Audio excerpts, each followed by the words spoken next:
Hello, I'm Karen and welcome to part 2 on how to make my bunting style stocking. On my first video I did say for you to end with a chain 10.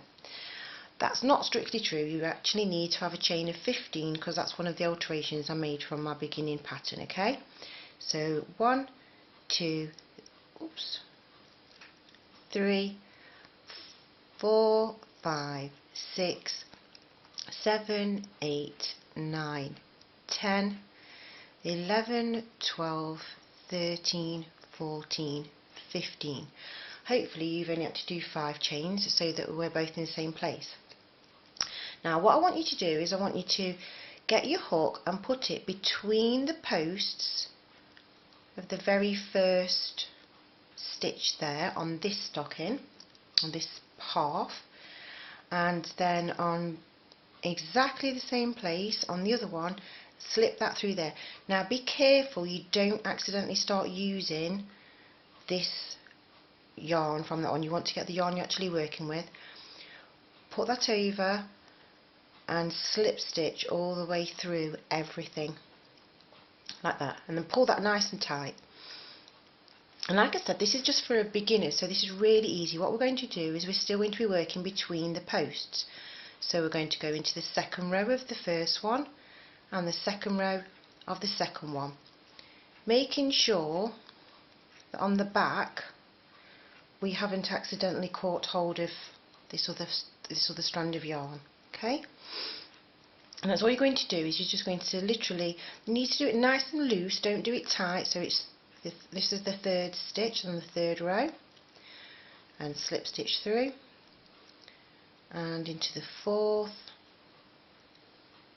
and there we go. And this is all we're going to do all the way down, and because you've done both pieces exactly the same, they're just going to, whoopsie daisy, go together really easily. There's no struggling of trying to fit yourself in between chains and things like that. I wanted this to be, well, obviously when I wrote this pattern, I actually only learned how to crochet in the March of 2009. So when I wrote this pattern I wasn't particularly experienced crocheter at all, so but it gives it a nice effect. I'm just going to stop a minute and show you. That's what it's looking like that side, and that's what it's looking like on the opposite side. It does give you this little rippled effect, but if you was actually folding it in half, you'd still get that same rippled effect if you made it all as like one big T. But if you make it as a big T, what happened is that you needed to chain up here, and you got a funny chain there, and it just never worked out exactly right. So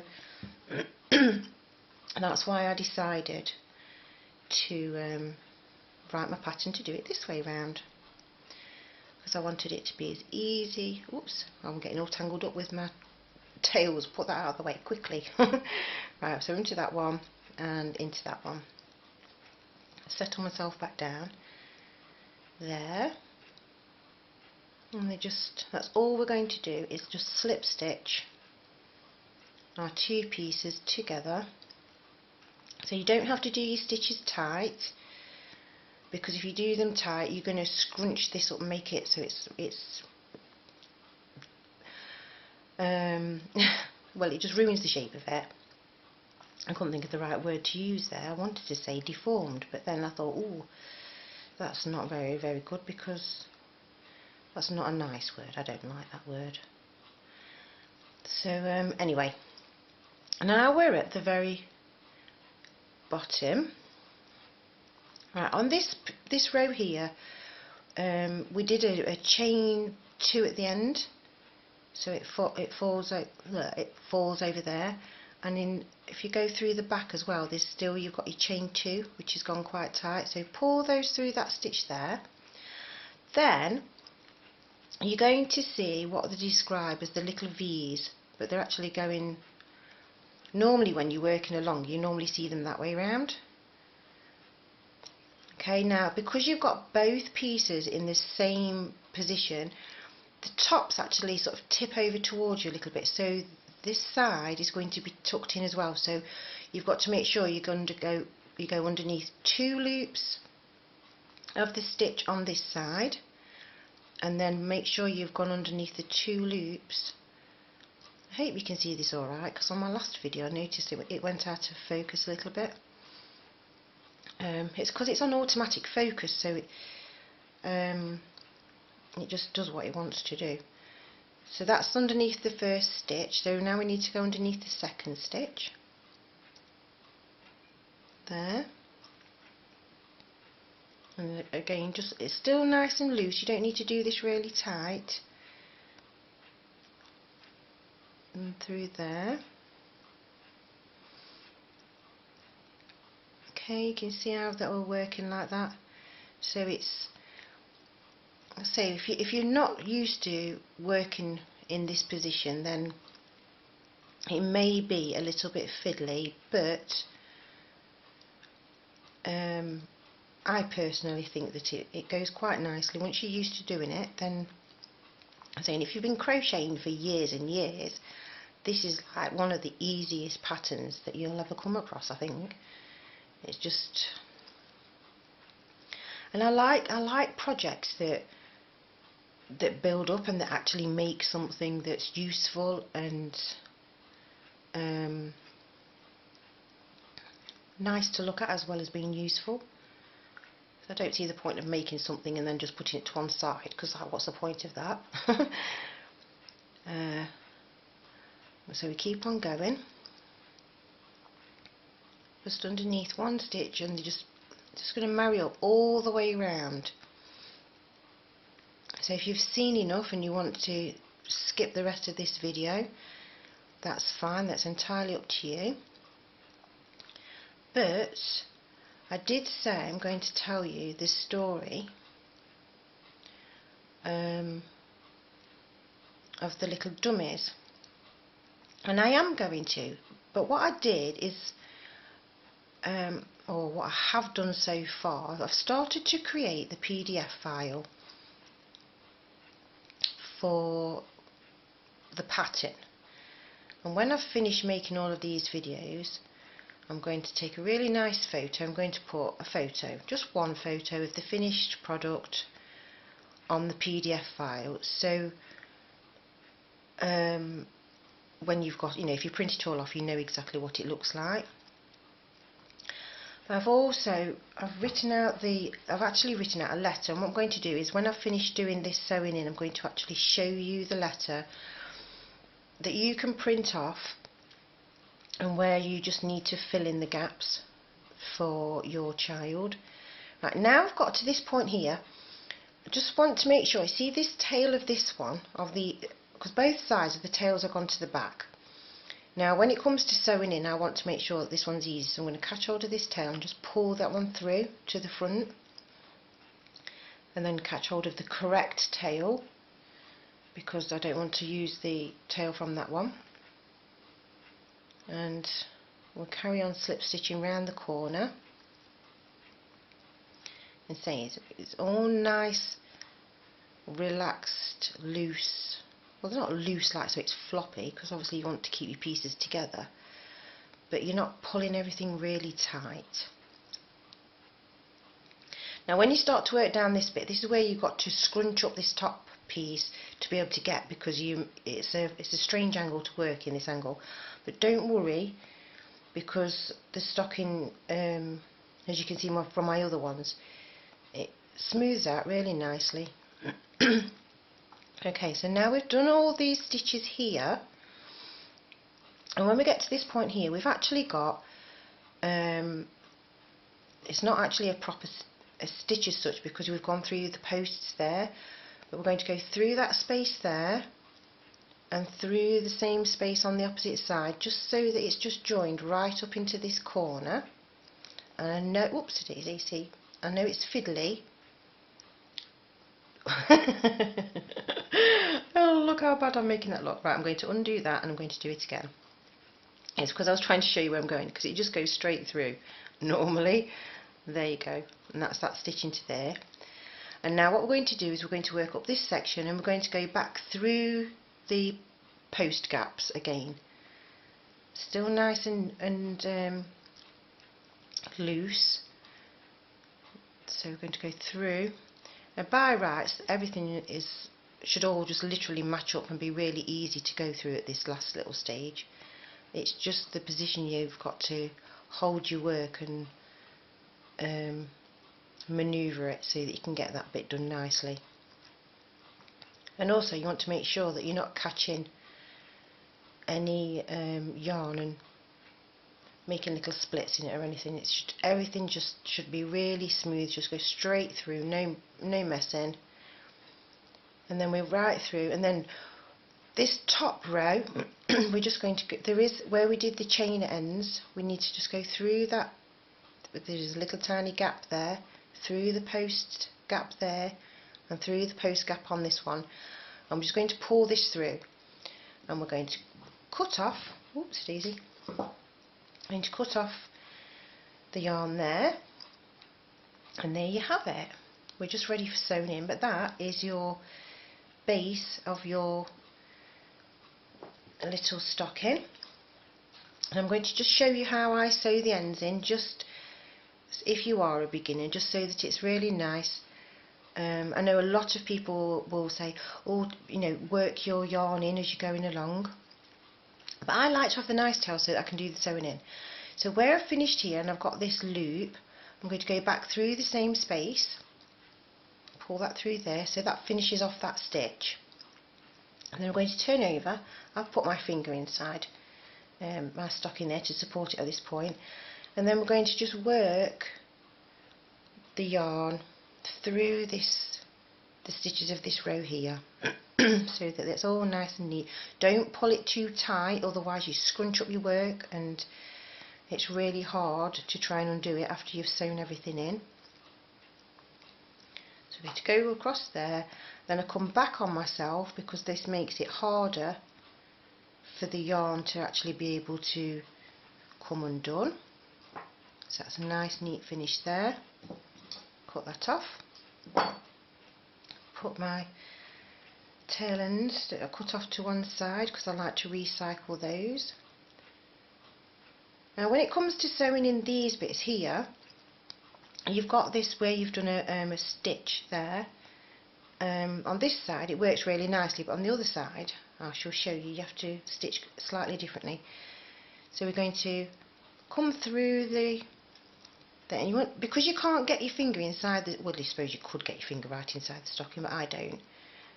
On this bit you've just got to be careful you do keep it near the top. You don't want to accidentally go through and make a strand inside which your presents or your dummies will get stuck inside.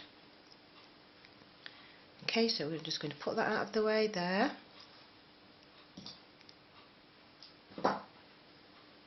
And on this side, where I told you to pull this tail through, just so that your stitch work falls nicely, because you've just pulled it through there, it's not. So what you want to do is you want to make this stitch go up so it's hidden. So you want to come up into that space there, and so it sits nicely, so it blends in with everything else as you pull it together. Then we can work into this row here, like that, and come back upon ourselves, just so we've got a nice finish. I'm going to come back through there, like so.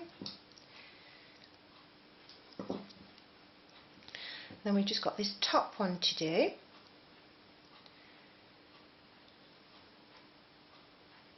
There. And when sewing in this top one, make sure you don't accidentally wrap your yarn around this tail and get your hanging loop and get that stuck. So what you want to do is you want to, because you finish your stitches right up at the top there, so you want to come down through your chain area. I like to come down through there. That pulls that nice and neat there. And then we're going to do our tidying up stitching into this row here. and it keeps everything all nice and neat, like that there. And we need to just come back through there, and there you go. Now that is a finished basic bunting stocking, but obviously we want to put the top piece on. I do the top piece by going in rounds, and I'll show you how I'm going to do that. But before I do that, I'm going to get my little letter and show you the letter that if you go and get my pattern from, I sell my pattern on Etsy, the very last page is the letter that you can put inside your stocking. Then the letter reads as follows: Dear, and then you're going to put your child's name in it. Urgent news. There is an emergency at Santa's toy factory. They need dummies to be sent directly to Santa's elves so they can recycle them into new toys. All, and you've got to insert your dummies there, must be sent by special overnight delivery to Santa's elves. Santa will use his special magic on your Christmas stocking for one night, and that night will be, and this is where you decide whether it's going to be tonight or whether you're going to do it in a couple of days' time. Each child who decides to give up their dummies / soothers or whatever word you want to put there forever must put their favourite dummy in their stocking before they go to bed. And if they go to sleep for the whole night without their favourite dummy, Santa's magic will work, and in the morning all their dummies will be gone, and there will be a gift in their stocking from Santa's elves to say thank you. Santa says it's okay if you don't want to give up your dummy yet. He understands, so he will send down some different magic to your empty stocking tonight. This magic will work when you decide you are ready to give up your dummy.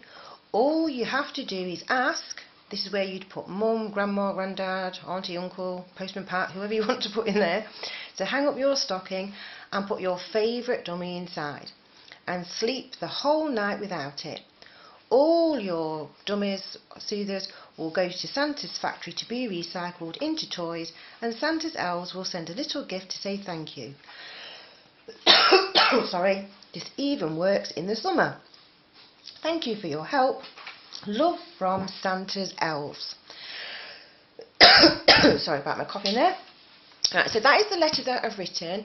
I have actually written the story of how to do this. So when you're actually reading this letter to them, you pause at certain points and you ask them, would you like to help? Would you like to do this? If they don't want to do it, they've got the reassurance by saying Santa says it's okay. And if they are ready, then you can just say, oh, well, Santa says, if you're not ready, then you don't have to. So everything's there, and all you do is you fill in the spaces, fold up your letter,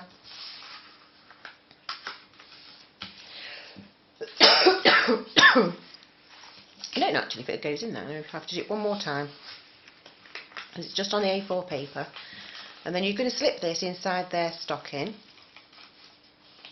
so it sticks out. I mean, it's going to be hugely noticeable when their stocking's hanging up that there's something inside it. So they've got their letter, and then you can read the letter to them, and you can help them with giving up their dummies or their soothers or whatever you want to call it. So I hope you like the idea of that. And if you don't have somebody that's got a dummy and you don't want to use it, you could just pass this story on just so that it'll help, okay? So thank you for liking, thank you for subscribing, thank you for watching, thank you for your thumbs up, thank you for your lovely, lovely comments.